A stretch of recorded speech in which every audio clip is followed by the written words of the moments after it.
Breaking news చూస్తున్నాము. బండి Bhagirath case పైన పొలిటికల్ హీట్ రాజుకుంది. ఇటు బీఆర్ఎస్ పై రెచ్చిపోయారు సీఎం రేవంత్ రెడ్డి. బండి సంజయ్ కి అలాగే కేటీఆర్ కు మధ్య ఏదో పంచాయతీ ఉన్నట్లుంది అంటూ ఆయన మాట్లాడుకొచ్చారు. మైనర్ అమ్మాయిని అడ్డం పెట్టుకొని కేటీఆర్ రాజకీయం చేస్తున్నాడు, కేటీఆర్ అసలు మనిషేనా అంటూ కూడా CM Revanth Reddy sensational comments చేశారు. బండి సంజయ్ కొడుకు సరెండర్ కాలేదు, భగీరథుని మేము అరెస్ట్ చేశాము అంటూ CM Revanth Reddy sensational comments చేశారు. సో బండి సంజయ్ని కాపాడేందుకు మోదీ, రేవంత్ వీరిద్దరి మధ్య డీల్ కుదిరిందంటూ ఆరోపిస్తున్నారు ఆర్ఎస్ ప్రవీణ్ కుమార్. అందుకే 9 రోజులు భగీరథుని అరెస్ట్ చేయలేదు అంటూ ఆర్ఎస్ ప్రవీణ్ కామెంట్ చేశారు. బండి సంజయ్ మరియు సంగప్ప మీద వీరిద్దరి పైన ఇప్పటిదాకా కేసులు ఎందుకు నమోదు చేయలేదు అంటూ ఆర్ఎస్ ప్రవీణ్ కుమార్ ఇటు సీఎం రేవంత్ రెడ్డికి కౌంటర్ ఇచ్చే ప్రయత్నం చేశారు. మొత్తం మీద బండి భగీరథ్ మంచిరేవులలో తను అరెస్ట్ అయ్యాడా లేక తను సరెండర్ అయ్యారా? ఇటు రాష్ట్ర ప్రభుత్వం చాలా క్లియర్గా అరెస్ట్ చేశాము, సరెండర్ అవుతే ఇంట్లోనో పోలీస్ స్టేషన్లో సరెండర్ అవ్వాలి, రోడ్ల పైన బండి భగీరథ్ సరెండర్ అవుతాడా అంటూ రాష్ట్ర ప్రభుత్వం క్వశ్చన్ చేస్తుంది. కానీ ఆర్ఎస్ ప్రవీణ్ ఇక్కడ చాలా క్లియర్గా మరి బండి భగీరథ్ మనం రైట్ సైడ్ విజువల్లో చూడొచ్చు. బండి భగీరథ్ ఇద్దరు అడ్వకేట్లతో పాటు ఉన్నాడు. ఆయన ఇద్దరు అడ్వకేట్లతో పాటు నడుచుకుంటూ వచ్చాడు. సో అది రాజ్య మార్గంగా వచ్చాడు. సో అది సరెండరే అవుతుంది కానీ అరెస్ట్ ఎలా అవుతుంది అంటూ ఆర్ఎస్ ప్రవీణ్ ఆయన ఆరోపిస్తున్నారు. మొత్తం మీద ఇంట్రెస్టింగ్ టర్న్ అవుట్ అని చెప్పొచ్చు. ఒక్కసారి సీఎం రేవంత్ రెడ్డి ఏం మాట్లాడారో ఒక్కసారి ఆయన మాటల్లోనే వినే ప్రయత్నం చేద్దాం. మేము కేటీఆర్ బావమరిది ఫామ్ హౌస్ లో డ్రగ్స్ దొరికినా నోటీస్ ఇచ్చినాం, పోలీస్ స్టేషన్కి వచ్చి విచారణను ఎదుర్కోమని. ఈరోజు ఫోక్సో కేసులో విచారణ ఎదుర్కొంటున్న బండి భగీరథ్ కూడా ఇంటికెళ్ళి పోలీసులు నోటీస్ ఇచ్చిండ్రు, వాళ్ళు కొంత సమయం పెట్టిండ్రు వస్తామని. దాని తర్వాత సర్టిఫికెట్ అమ్మాయి మైనర్ ఆఫ్ మేజర్ అని ప్రభుత్వ రికార్డ్స్ మేము సేకరించినాము. ఆ అమ్మాయి ఏజ్ ఎంత అనేది ఎవరు నిర్ధారించాలి?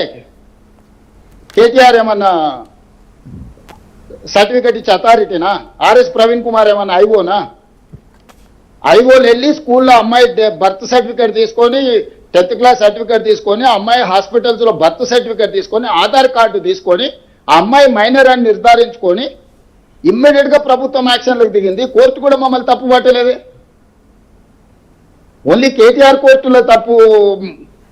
నాదే ఫామ్ హౌస్ మేము మీటింగ్లు పెట్టుకున్నాను ఒకటి చెప్తాడు, నాకు సంబంధం లేదని ఇంకోటి చెప్తాడు, అనుమతి లేకుండా కట్టుకుంటే ఏమైందని వాడు అంటాడు.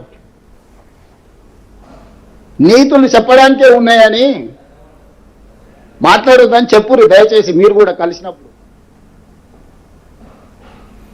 రైట్, సీఎం రేవంత్ రెడ్డి చాలా క్లియర్గా ఇన్వెస్టిగేషన్ చేశాము, మైనర్ అని తేల్చిన తర్వాతనే కదా. తేల్చాల్సిన అవసరం ఎవరికి ఉంది?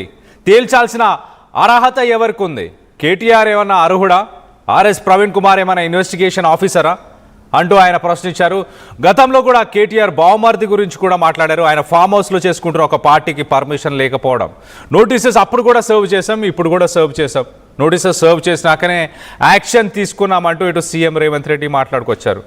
సో మరోపక్కన దీనికి స్పందిస్తూ BRS leader ex-IPS RS Praveen Kumar ఏం మాట్లాడారు ఒక్కసారి ఆర్ఎస్ ప్రవీణ్ కుమార్ మాటల్లోనే వినే ప్రయత్నం చేద్దాం.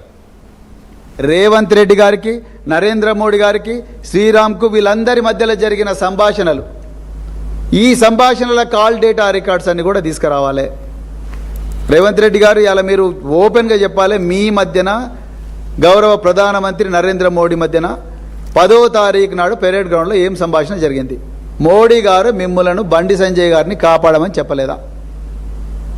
ఏ దేవుని దగ్గర పోదామంటే ఆ దేవుని దగ్గరికి వస్తారు. లక్ష్మీనరసింహస్వామి దగ్గర పోదాం, లక్ష్మీనరసింహ పోదామా, లేకపోతే శ్రీశైలం మల్లన్న దగ్గరికి పోదామా, లేకపోతే ఉమామహేశ్వర స్వామి దేవాలయానికి పోదామా, సిరిసనగండ్ల లక్ష్మీనరసింహస్వామి శ్రీరామచంద్రుల దేవాలయానికి పోదామా, మీరు ఏ దేవాలయానికి అంటే ఆ దేవాలయానికి, భాగ్యలక్ష్మి దేవాలయానికి దగ్గర పోదామంటే పోదాం. బండి సంజయ్ని తీసుకురండి, మీరు రండి, మేమందరం వస్తాం. ఆ తడి బట్టలతో పోయి మీరు చెప్పండి, ఆ రోజు ప్రమాణం చేయండి, మీకు నరేంద్ర మోడీ గారు బండి సంజయ్ని కాపాడమని చెప్పలేదా? అందుకొరకే మీరు 9 రోజులు వెయిట్ చేయలేదా? మీరు ఓపెన్గా బండి సంజయ్కి ఒక సిగ్నల్ ఇచ్చిండ్రు, అది వే టు న్యూస్ కాంక్లేవ్లో. ఏమని? నువ్వు సరెండర్ చేయి, వేరే మార్గం లేదంటే మరుసటి రోజే నాకాబందీ ఎస్ఎస్ రాజమౌళి కన్నా గొప్ప బాహుబలి టైప్ ఆఫ్ డ్రామా ఒకటి మంచిరేవుల పోలీస్ స్టేషన్ దగ్గర,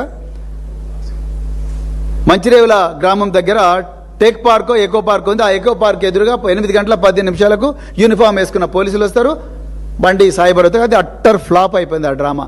ఎందుకంటే ఇగో బండి సాయి భగీరథ్ మిమ్మల్ని అందరినీ కాదని నేనే మీకన్నా గొప్ప యాక్టర్ను నేనే బాబు అని చెప్పి వాళ్ళ ఇద్దరు అడ్వకేట్లను తీసుకొని రాజులాగా నడుచుకుంటూ పోయిండు పేట్ బషీరాబాద్ పోలీస్ స్టేషన్కు.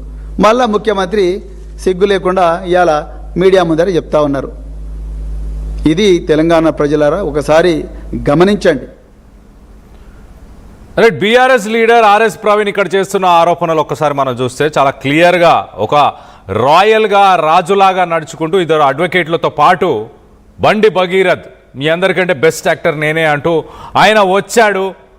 వచ్చిన తర్వాత పోలీసులు అక్కడి నుంచి తీసుకెళ్లారు. అది సరెండర్ అవుతుందా, అరెస్ట్ అవుతుందా అంటూ ఆయన ప్రశ్నిస్తున్నారు. మరోపక్కన ప్రధానమంత్రి మోదీ గారిని అలాగే సీఎం రేవంత్ రెడ్డి వీరందరికీ మధ్య ఒక డీల్ జరిగింది ఖచ్చితంగా. బండి సంజయ్, ప్రధానమంత్రి మోదీ అలాగే సీఎం రేవంత్ రెడ్డి ఈ ముగ్గురు మధ్య డీల్ జరిగింది. దీన్ని నేను నమ్ముతున్నాను. ఒకవేళ మీరు దీన్ని ఛాలెంజ్ చేస్తే మీరు ఎక్కడికి రమ్మన్నా అక్కడికి వస్తాను, తడి బట్టలతో ఏ గుడికి రమ్మన్నా అక్కడికి వస్తాను అంటూ ఆయన సవాలు విసిరే ప్రయత్నం చేస్తున్నారు. సో దీనికి సంబంధించి కొంత అప్డేట్ తీసుకునే ప్రయత్నం చేద్దాం. ఇటు మా ప్రతినిధి మధు ఉన్నారు, మధుతో మాట్లాడి తెలుసుకునే ప్రయత్నం చేద్దాం. మధు చెప్పండి, ఎలా చూడాలి? ఈయన RS Praveen Kumar IPS, X IPS చాలా క్లియర్గా మెన్షన్ చేస్తున్నాడు.